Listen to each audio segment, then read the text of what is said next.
S I അടങ്ങുന്ന സംഘം പെരിന്തൽമണ്ണയിലേക്ക് പുറപ്പെട്ടു. പോലീസ് ജീപ്പ് അവിടെ എത്തിയപ്പോഴേക്കും പ്രദേശമാകെ ആളുകളെ കൊണ്ട് നിറഞ്ഞിരുന്നു. മുഹമ്മദ് അലി മുസ്ലിയാരുടെ വീട്ടിലേക്കായിരുന്നു പോലീസ് സംഘം എത്തിയത്. മുസ്ലിയാരുടെ വീട്ടിലെത്തിയ സമയത്ത് പ്രധാന വാതിൽ അകത്തുനിന്ന് അടച്ചു കുറ്റിയിട്ടിരിക്കുന്ന നിലയിലായിരുന്നു. ഈ സമയത്തായിരുന്നു അവിടെ കൂടി നിന്ന ചില ആളുകൾ പോലീസിനോട് ഒരു കാര്യം പറഞ്ഞത്. കൂടി നിന്ന് നാട്ടുകാർ പറഞ്ഞ വിവരത്തിന്റെ അടിസ്ഥാനത്തിൽ പോലീസ് സംഘവും നാട്ടുകാരിൽ ചിലരും കൂടി ആ വീടിന്റെ പിൻഭാഗത്തേക്ക് പോവുകയും അടുക്കള വാതിലിൽ കൂടി വീടിനുള്ളിലേക്ക് പ്രവേശിക്കുകയും ചെയ്തു. നടുക്കുന്ന ഒരു കാഴ്ചയായിരുന്നു വീടിനുള്ളിൽ കണ്ടത്. മുഹമ്മദ് അലി മുസ്ലിയാരുടെ ഭാര്യ വീടിനുള്ളിൽ രക്തത്തിൽ കുളിച്ച് തറയിൽ കിടക്കുന്നു. ആ സ്ത്രീയുടെ കഴുത്ത് അറുക്കപ്പെട്ട നിലയിലായിരുന്നു. ഒറ്റ നോട്ടം മാത്രമേ പലർക്കും നോക്കാൻ കഴിഞ്ഞുള്ളൂ. എസ് ഐ ആ വീടിനകമൊക്കെ ഒന്ന് നിരീക്ഷിച്ചു. അവിടെ പിടിവലി നടന്നതിന്റെ യാതൊരു ലക്ഷണങ്ങളും ഉണ്ടായിരുന്നില്ല. എന്നാൽ അടുക്കള ഭാഗത്തുള്ള ഗ്രില്ലിന്റെ വശങ്ങളിൽ രക്തം പറ്റിപ്പിടിച്ചതിന്റെ പാടുകൾ ഉണ്ടായിരുന്നു. എസ് ഐ വിവരമറിയിച്ചതിനെ തുടർന്ന് ഉന്നത ഉദ്യോഗസ്ഥരും ഫോറൻസിക് സംഘവും സംഭവസ്ഥലത്തേക്ക് എത്തി. പ്രദേശത്ത് കൂടി നിന്ന ആളുകളെയൊക്കെ വിശദമായി തന്നെ പോലീസ് സംഘം ചോദ്യം ചെയ്തു. ചോദ്യം ചെയ്യലിൽ നിന്നും ആ സ്ത്രീയുടെ മൃതദേഹം ആദ്യം കണ്ടത് അവരുടെ മകനാണെന്ന് പോലീസിന് വ്യക്തമായി. ആ വീടിന്റെ ഒരു ഭാഗത്ത് കരഞ്ഞു തളർന്നിരിക്കുന്ന ഒരാൺകുട്ടിയെയാണ് പോലീസ് കണ്ടത്. അവനെ ആശ്വസിപ്പിച്ചുകൊണ്ട് വിശദമായി തന്നെ പോലീസ് സംഘം വിവരങ്ങളൊക്കെ ചോദിച്ചറിഞ്ഞു. സ്കൂളിൽ നിന്നും ഉച്ച സമയത്തായിരുന്നു മകൻ വീട്ടിലേക്ക് എത്തിയത്. എത്ര ബെല്ലടിച്ചു നോക്കിയിട്ടും വാതിൽ തുറക്കാത്ത സാഹചര്യത്തിൽ ഉമ്മയെ അന്വേഷിച്ച് ആ മകൻ വീടിന് പിൻവശത്തേക്ക് എത്തി. ചാരിയിട്ടിരിക്കുന്ന ഗ്രില്ല് തുറന്ന് അകത്തേക്ക് കയറി പ്രധാന ഹാളിലെത്തിയ സമയത്തായിരുന്നു നടുക്കുന്ന ആ കാഴ്ച ആഷിഖ് എന്ന മകൻ കണ്ടത്. ആ കാഴ്ച കണ്ട് അമ്പരന്ന് പോയ ആഷിഖ് ഉടൻ തന്നെ അലറി വിളിച്ചുകൊണ്ട് പുറത്തേക്കിറങ്ങി ഓടുകയും നാട്ടുകാരെയൊക്കെ വിവരമറിയിക്കുകയും ചെയ്തു. ഇത്രയും ആഷിഖ് പറഞ്ഞു നിർത്തിയപ്പോൾ എസ് ഐയുടെ കണ്ണിൽ ഒരു കാഴ്ചപ്പെട്ടു.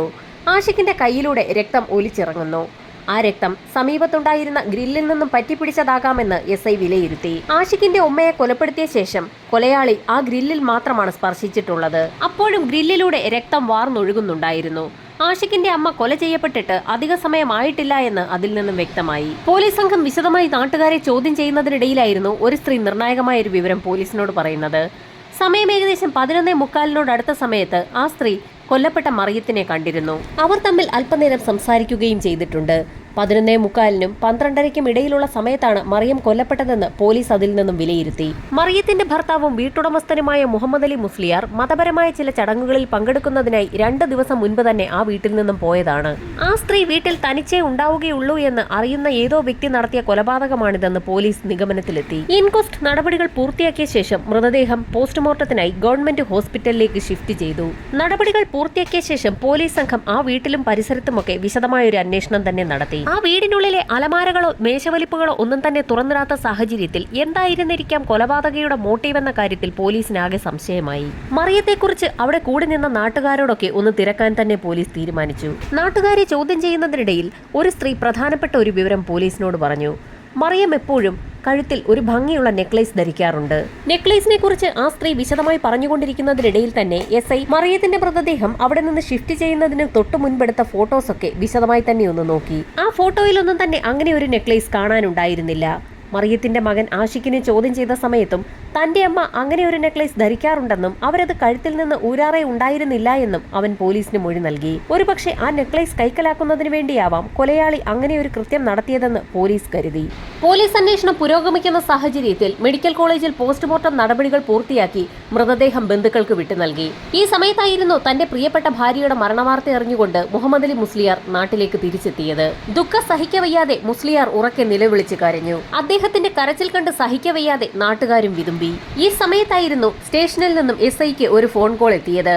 മറിയത്തിന്റെ പോസ്റ്റ്മോർട്ടം റിപ്പോർട്ട് സ്റ്റേഷനിലെത്തി എന്നുള്ള വിവരം അറിഞ്ഞ ഉടൻ തന്നെ എസ് ഐ സംഘവും പോലീസ് സ്റ്റേഷനിലേക്ക് പുറപ്പെട്ടു.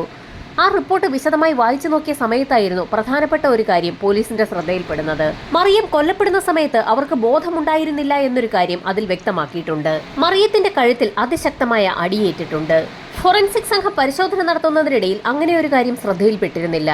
എന്നാൽ പോസ്റ്റ്മോർട്ടം റിപ്പോർട്ടിൽ അത് വളരെ വ്യക്തമായി തന്നെ രേഖപ്പെടുത്തിയിരിക്കുകയാണ്. ശക്തമായ അടിയേറ്റ് ബോധരഹിതയായ മറിയത്തിന്റെ കഴുത്താണ് പിന്നീട് അറുക്കപ്പെട്ടത്. ഇതോടൊപ്പം തന്നെ മറ്റൊരു നിർണായക വിവരം കൂടി പോലീസിന് ലഭിച്ചു. മുസ്ലിയാരുടെ വീട്ടിലെ ഗ്രില്ലിൽ പറ്റിപ്പിടിച്ചൊഴുകിയിരിക്കുന്ന രക്തസാമ്പിളുകളിലെ DNA-യും കൊല്ലപ്പെട്ട മറിയയുടെ രക്തസാമ്പിളുമായി മാച്ച് ചെയ്യുന്നില്ല. കൊലപാതക ശ്രമത്തിനിടയിൽ കൊലയാളിയുടെ കയ്യിൽ മുറിവ് പറ്റിയിട്ടുണ്ടെന്ന് പോലീസിന് വ്യക്തമായി. ഗ്രില്ലിൽ കുറ്റിയിടുന്ന ഭാഗത്താണ് രക്തക്കറ കണ്ടിട്ടുള്ളത്. അതുകൊണ്ട് തന്നെ കൊലപാതക ശ്രമത്തിനിടയിൽ കൊലയാളിയുടെ കയ്യിലാണ് മുറിവ് പറ്റിയിട്ടുള്ളതെന്ന് പോലീസ് വിലയിരുത്തി. മറിയത്തിന്റെ മൃതദേഹത്തിനടുത്ത് നിന്നും രക്തക്കറ പുരണ്ട ഒരു കത്തിയാണ് പോലീസിന് ലഭിച്ചത്. കൊലപാതക ശ്രമത്തിനിടയിൽ കൊലയാളിയുടെ കയ്യിൽ മുറിവ് പറ്റിയതാകാമെന്ന് ആദ്യഘട്ടത്തിൽ പോലീസ് കരുതിയെങ്കിൽ പോലും മറിയത്തിന്റെ കൊലപാതകം നടക്കുന്നതിന് മുൻപ് തന്നെ അവർക്ക് ബോധമില്ലായിരുന്നു എന്നുള്ള പോസ്റ്റ്മോർട്ടം റിപ്പോർട്ട് പോലീസിനെ ആകെ കുഴപ്പിച്ചു. കൊലപാതകം നടക്കുന്നതിന് മുൻപ് തന്നെ ശക്തമായ അടിയേറ്റ് മറിയം ബോധം കെട്ട് വീണിട്ടുണ്ട്. അതുകൊണ്ടാണ് അവിടെ പിടിവലി നടന്നതിന്റെ യാതൊരു ലക്ഷണങ്ങളും കണ്ടെത്താൻ പോലീസിന് കഴിയാഞ്ഞത്.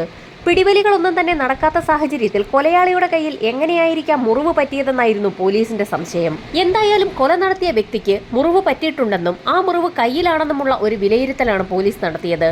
ഈ സമയത്തായിരുന്നു ഫോറൻസിക് സംഘത്തിന്റെ ഭാഗത്തു നിന്നും നിർണായകമായ ഒരു റിപ്പോർട്ട് കൂടി പോലീസിന് ലഭിച്ചത്. കൊല്ലപ്പെട്ട മറിയത്തിന്റെ വസ്ത്രത്തിൽ നിന്നും 5 മുടിയിഴകൾ ലഭിച്ചിട്ടുണ്ട്. വിശദമായ പരിശോധനയിൽ അതിൽ 3 മുടിയിഴകൾ മറിയത്തിന്റേതാണെന്നും ബാക്കി 2 മുടിയിഴകൾ മറ്റാരുടേതോ ആണെന്നും തെളിഞ്ഞു. പോലീസ് സംഘം ഫിംഗർ പ്രിന്റ് ബ്യൂറോയിൽ ശേഖരിച്ചിട്ടുള്ള ഫിംഗർ പ്രിന്റുകളുമായി കത്തിയിൽ നിന്ന് ലഭിച്ച ഫിംഗർ പ്രിന്റിനെ ഒന്ന് മാച്ച് ചെയ്യിച്ചു നോക്കി. അറിയപ്പെടുന്ന എല്ലാ കുറ്റവാളികളുടെയും ഫിംഗർ പ്രിന്റുകൾ പോലീസ് സംഘത്തിന്റെ കൈവശമുണ്ട്. അത് മാച്ച് ചെയ്യിക്കുന്നതിനുള്ള നടപടികളിലേക്കാണ് പോലീസ് കടന്നത്. എന്നാൽ ഫിംഗർ പ്രിന്റുകൾ ഒന്നും തന്നെ മാച്ച് ചെയ്യുന്നുണ്ടായിരുന്നില്ല. അതിൽ നിന്നും ഒരു സ്ഥിരം കുറ്റവാളിയല്ല മറിയത്തെ കൊലപ്പെടുത്തിയിരിക്കുന്നതെന്ന് തെളിഞ്ഞു.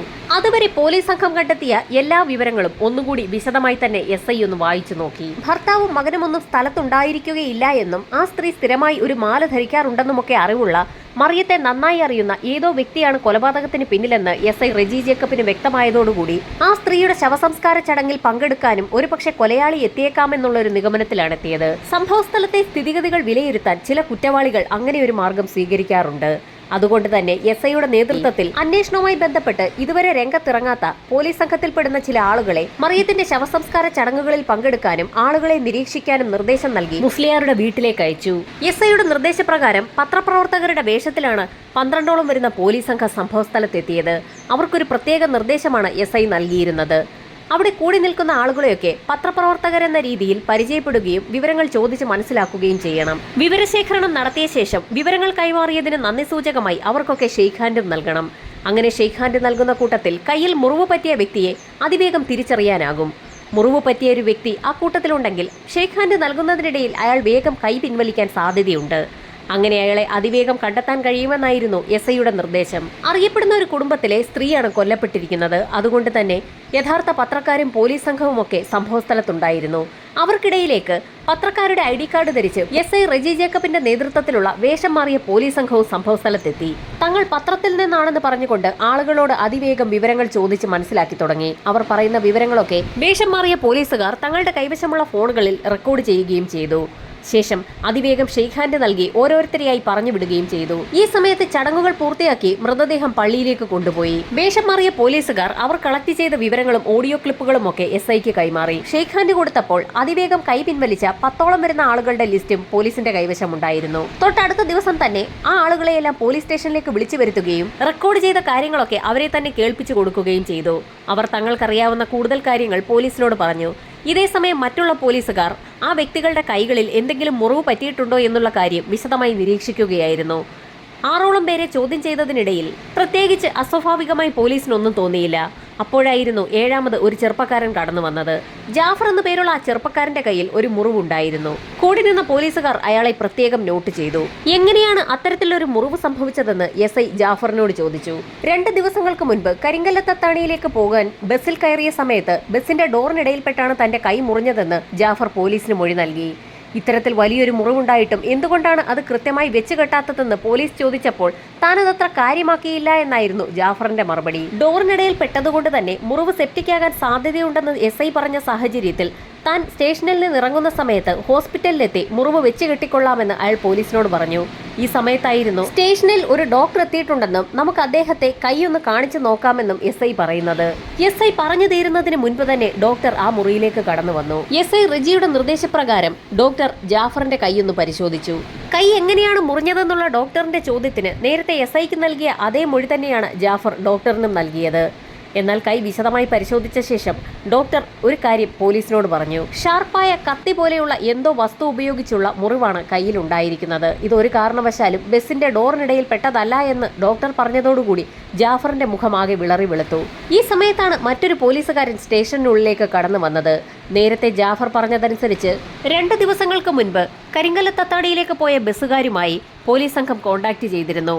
എന്നാൽ അന്നേ ദിവസം ജാഫർ പറഞ്ഞതുപോലെ ആ ബസിന്റെ പിൻഭാഗത്തെ ഡോറ് യാത്രക്കാർ കുറവായതുകൊണ്ട് തന്നെ ഒരു കയർ ഉപയോഗിച്ച് കെട്ടിവെച്ചിരിക്കുകയായിരുന്നു. അന്നേ ദിവസം ആ ഡോർ തങ്ങൾ തുറന്നിട്ടേയില്ല എന്നായിരുന്നു ബസ്സുകാർ നൽകിയ മൊഴി. ബസ്സിൽ തിരക്കായതുകൊണ്ട് ബസ് വിട്ടുപോകുന്ന സമയത്ത് പിൻവാതിലിലൂടെ താൻ ഓടിക്കയറുന്നതിനിടയിലായിരുന്നു ബസിന്റെ ഡോറിന്റെ ഇടയിൽ തന്റെ കൈ പെട്ടതെന്നായിരുന്നു നേരത്തെ ജാഫർ പോലീസിന് നൽകിയ മൊഴി. അത് തീർത്തും വ്യാജമാണെന്ന് തെളിഞ്ഞു. താൻ പിടിക്കപ്പെട്ടു എന്ന് മനസ്സിലാക്കിയ ജാഫറിന് പോലീസിന്റെ ചോദ്യങ്ങൾക്ക് മുൻപിൽ പിന്നീട് പിടിച്ചു നിൽക്കാൻ കഴിഞ്ഞില്ല. തന്റെ ഭാര്യയ്ക്ക് അടിയന്തരമായി ഒരു ഓപ്പറേഷൻ നടത്തുന്നതിന് വലിയൊരു തുക ആവശ്യമാണ്. അത് സംഘടിപ്പിക്കാൻ കഴിയാത്ത സാഹചര്യത്തിൽ തന്റെ വീടിന്റെ തൊട്ടടുത്ത് താമസിക്കുന്ന മറിയത്താത്തയുടെ കഴുത്തിലെ മാല സ്ഥിരമായി കാണാറുണ്ടായിരുന്ന ജാഫറിന് ഒരു ബുദ്ധി തോന്നി. മുഹമ്മദ് അലി മുസ്ലിയാർ ഒരു യാത്രയിലാണെന്നും അവരുടെ മകൻ ഉച്ചയോടടുപ്പിച്ച് മാത്രമേ വീട്ടിലേക്ക് എത്തൂ എന്നും ജാഫർ മനസ്സിലാക്കി. പതിവ് പോലെ ജോലികളൊക്കെ പൂർത്തിയാക്കിയ ശേഷം മറിയം മുറ്റം തൂക്കുന്നതിനിടയിൽ ജാഫർ സമീപത്ത് പതുങ്ങി നിൽക്കുകയായിരുന്നു. മുറ്റം തൂത്ത് വൃത്തിയാക്കിയ ശേഷം മറിയം വീടിനുള്ളിലേക്ക് കടന്ന സമയത്ത് ഗ്രില്ലിന്റെ സമീപത്തെത്തിയ ജാഫർ അവരുടെ കഴുത്തിലുണ്ടായിരുന്ന നെക്ലേസ് വലിച്ചു പൊട്ടിക്കാൻ ശ്രമിച്ചു. ഒറ്റ വലിക്ക് തന്നെ നെക്ലേസ് പൊട്ടി തന്റെ കയ്യിലെത്തിയെങ്കിൽ പോലും മറിയം ജാഫറിനെ കണ്ടിരുന്നു. ജാഫർ എന്ന് അവർ ഉറക്കെ വിളിച്ചതോടുകൂടി ജാഫർ മറിയത്തിന്റെ തല പിടിച്ച് ചുവരിലേക്ക് ആഞ്ഞിടിച്ചു. തലയാണ് ചുവരിലേക്ക് ഇടിക്കാൻ ശ്രമിച്ചതെങ്കിൽ പോലും അവരുടെ കഴുത്തായിരുന്നു ചുവരിൽ അതിശക്തമായി പോയി ഇടിച്ചത്. അതോടുകൂടി മറിയം ബോധം കെട്ട് തറയിൽ വീണു. ബോധം കെട്ട് വീണ മറിയത്തെ അവിടെ നിന്നും ജാഫർ എടുത്തുകൊണ്ടുപോയി പ്രധാന ഹാളിൽ കിടത്തി. ശേഷം അവിടെ നിന്ന് മുങ്ങാൻ തീരുമാനിച്ച് ഗ്രില്ല് വരെ അയാൾ എത്തിയതുമാണ്.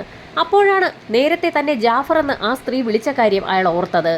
തന്നെ മനസ്സിലാക്കിയ സ്ഥിതിക്ക് ബോധം വരുന്ന സമയത്ത് മറിയം അക്കാര്യങ്ങൾ തന്റെ ഭർത്താവിനോടും പോലീസിലും പറയാൻ സാധ്യതയുണ്ടെന്ന് മനസ്സിലാക്കിയ ജാഫർ അങ്ങനെ അവരെ കൊല്ലാൻ തീരുമാനിക്കുകയായിരുന്നു. പെട്ടെന്നാണ് അവിടെ വെച്ചിരിക്കുന്ന ഒരു കത്തി ജാഫറിന്റെ ശ്രദ്ധയിൽപ്പെടുന്നത്.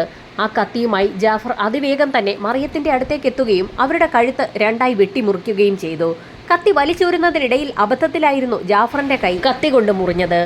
കയ്യിൽ നിന്ന് രക്തം പുറത്തേക്ക് വന്നതോടുകൂടി ഭയന്നുപോയ ജാഫർ കത്തി അവിടെ തന്നെ വലിച്ചെറിഞ്ഞ ശേഷം ഗ്രില്ല് വലിച്ചു തുറന്ന് പുറത്തേക്കൂടി രക്ഷപ്പെടുകയായിരുന്നു. കൈയും കാലുമൊക്കെ കഴുകി വൃത്തിയാക്കിയ ശേഷം അയാൾ വീടിനുള്ളിൽ തന്നെ പതുങ്ങിയിരിക്കുകയായിരുന്നു. ഈ സമയത്തായിരുന്നു മറിയത്തിന്റെ മകൻ സ്കൂൾ വിട്ട് വീട്ടിലേക്ക് വരുന്നതും തന്റെ അമ്മ മരണപ്പെട്ട് കിടക്കുന്നത് കാണുന്നതും. മകന്റെ നിലവിളി ശബ്ദം കേട്ടുകൊണ്ട് ഓടിക്കൂടിയ നാട്ടുകാരുടെ കൂട്ടത്തിൽ ജാഫറും ഉണ്ടായിരുന്നു. തുടർന്നുണ്ടായിരുന്ന എല്ലാ സംഭവങ്ങളിലും ജാഫർ അവിടെ ഒരു അയൽവാസിയെ പോലെ തന്നെ ഒന്നും അറിയാത്ത ഭാവത്തിൽ തുടരുകയായിരുന്നു. മറിയത്തിന്റെ മകനെ ആശ്വസിപ്പിക്കാനും മറിയത്തെ രക്ഷപ്പെടുത്തുന്നതിനുള്ള പ്രവർത്തനങ്ങളിലുമൊക്കെ ഏർപ്പെടുന്നവരുടെ കൂട്ടത്തിൽ ജാഫറും ഉണ്ടായിരുന്നതുകൊണ്ട് തന്നെ പോലീസ് അയാളെ ആദ്യഘട്ടത്തിലൊന്നും സംശയിച്ചതുമില്ല. മറിയത്തെ കൊലപ്പെടുത്തിയ ശേഷം ആ മാല എന്ത് ചെയ്തു എന്നുള്ളതായിരുന്നു പോലീസിന്റെ അടുത്ത ചോദ്യം. ആ മാല താൻ ഒന്നും ചെയ്തിട്ടില്ല എന്നും അത് വീട്ടിൽ തന്നെ ഉണ്ടെന്നും ജാഫർ പോലീസിന് മൊഴി നൽകി. യഥാർത്ഥത്തിൽ മറിയത്തെ കൊല്ലണമെന്നുള്ള ഉദ്ദേശം ജാഫറിനുണ്ടായിരുന്നില്ല. അതുകൊണ്ട് തന്നെ അബദ്ധവശാൽ അവർ കൊല്ലപ്പെട്ട സാഹചര്യത്തിൽ അവരുടെ മാലയിൽ ഒന്ന് തൊടാൻ പോലും അയാൾക്ക് ധൈര്യമുണ്ടായിരുന്നില്ല. ജാഫറിന്റെ അറസ്റ്റ് രേഖപ്പെടുത്തിയ പോലീസ് സംഘം അന്വേഷണം പൂർത്തിയാക്കി കുറ്റപത്രം മഞ്ചേരി സെഷൻസ് കോടതിയിൽ സമർപ്പിച്ചു. കൊല്ലണമെന്ന ഉദ്ദേശം ജാഫറിനുണ്ടായിരുന്നില്ല എന്ന് ഡിഫൻസും പ്രോസിക്യൂഷനും ഒരുപോലെ തന്നെ കോടതിയെ അറിയിച്ചു. കേസ് അപൂർവങ്ങളിൽ അപൂർവമല്ല എന്ന് ചൂണ്ടിക്കാട്ടിക്കൊണ്ട് കോടതി ജാഫറിന് വധശിക്ഷ നൽകാതെ ജീവപര്യന്തം കഠിന തടവ് വിധിച്ചു. പോലീസിന്റെ അന്വേഷണ മികവ് കോടതിയിൽ തെളിയിക്കപ്പെട്ടു.